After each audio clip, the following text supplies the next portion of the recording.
that he would, and Scrooge walked out with a growl.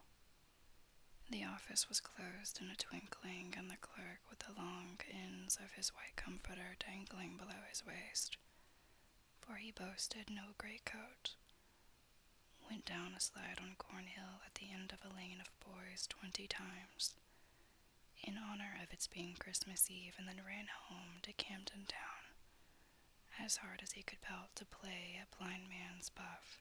Scrooge took his melancholy dinner in his usual melancholy tavern, and having read all the newspapers and beguiled the rest of the evening with his banker's book, went home to bed. He lived in chambers, which had once belonged to his deceased partner. They were a gloomy suite of rooms, in a lowering pile of building up a yard where it had so little business to be, that one could scarcely help fancying it must have run there when it was a young house playing at hide-and-seek with the other houses and had forgotten the way out again. It was old enough now, and jury enough, for nobody lived in it but Scrooge, the other rooms being all let out as offices.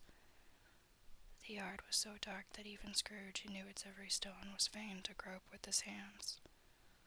The fog and frost so hung about the black old gateway of the house that it seemed as if the genius of the weather sat in mournful meditation on the threshold. Now, it is a fact that there was nothing at all particular about the knocker on the door, except that it was very large. It is also a fact that Scrooge had seen it night and morning during his whole residence in that place. Also that Scrooge had as little of what is called fancy about him as any man in the city of London, even including, which is a bold word, the corporation, aldermen, and livery. Let it also be borne in mind that Scrooge had not bestowed one thought on Marley, since his last mention of his 7 years dead partner that afternoon. And then let any man explain to me, if he can, how it happened that Scrooge, having his key in the lock of the door, saw in the knocker, without its undergoing any intermediate process of change, not a knocker, but Marley's face.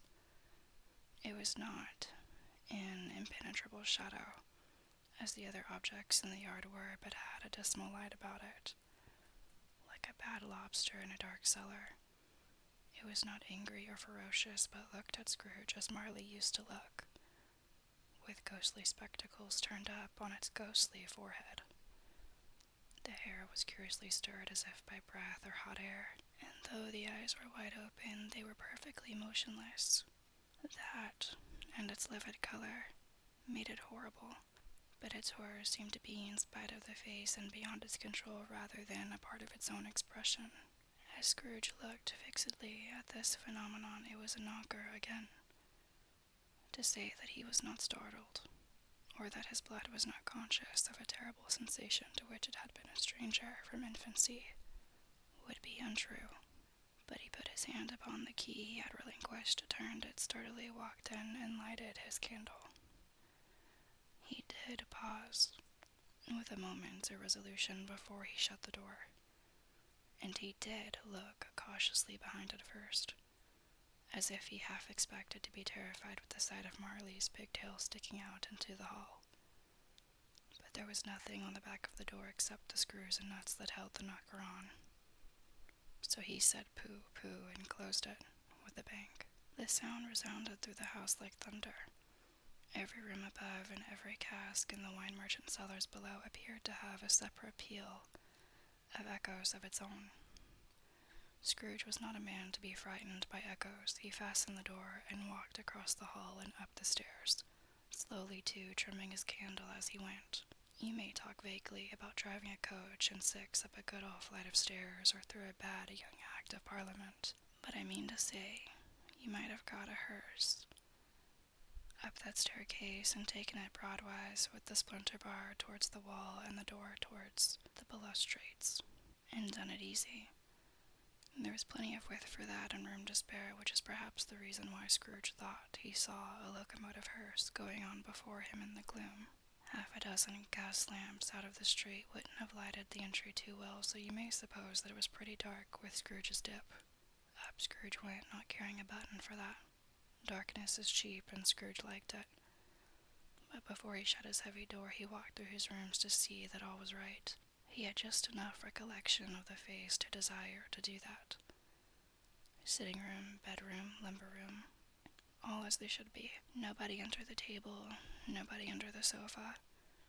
A small fire in the grate, spoon and basin ready, and the little saucepan of gruel Scrooge had cold in his head upon the hob.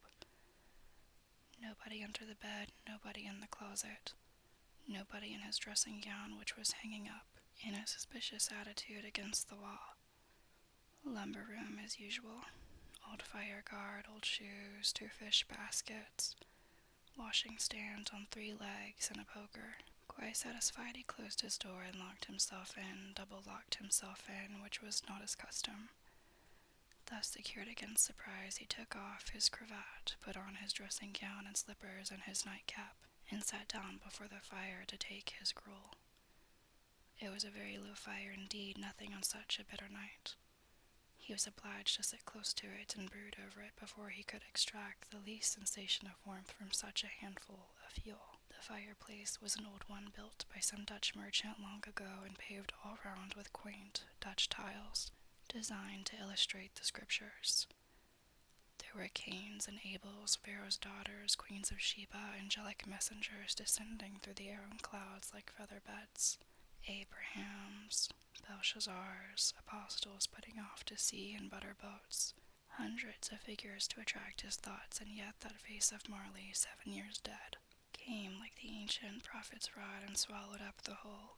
If each smooth tile had been a blank at first, with power to shape some picture on its surface from the disjointed fragments of his thoughts, there would have been a copy of old Marley's head on every one. Humbug, said Scrooge, and walked across the room. After several turns he sat down again, and he threw his head back in the chair. His glance happened to rest upon a bell, a disused bell, that hung in the room and communicated for some purpose now forgotten with the chamber in the highest story of the building. It was with great astonishment and with a strange, inexplicable dread that as he looked he saw this bell begin to swing. It swung so softly in the outset that it scarcely made a sound, but soon it rang out loudly, and so did every bell in the house. This might have lasted half a minute or a minute, but it seemed an hour. The bells ceased as they had begun together. They were succeeded by a clinking noise deep down below, as if some person were dragging a heavy chain over the casks in the wine merchant's cellar. Scrooge then remembered to have heard the ghosts in haunted houses were described as dragging chains. The cellar door flew open with a booming sound, and then he heard the noise much louder on the floors below. Then coming up the stairs, then coming straight towards his door. It's humbug still, said Scrooge. I won't believe it. His color changed, though, when, without a pause, it came on through the heavy door and passed into the room before his eyes. Upon its coming in, the dying flame leaped up, as though it cried, I know him, Marley's ghost, and fell again. The same face, the very same, Marley in his pigtail, usual waistcoat, tights, and boots, the tassels on the latter bristling like his pigtail and his coat skirts, and the hair upon his head. The chain he drew was clasped about his middle. It was long and wound about him like a tail, and it was made, for Scrooge observed it closely, of cash boxes, keys, padlocks, ledgers, deeds, and heavy purses wrought in steel. His body was transparent, so that Scrooge, observing him and looking through his waistcoat, could see the 2 buttons on his coat behind.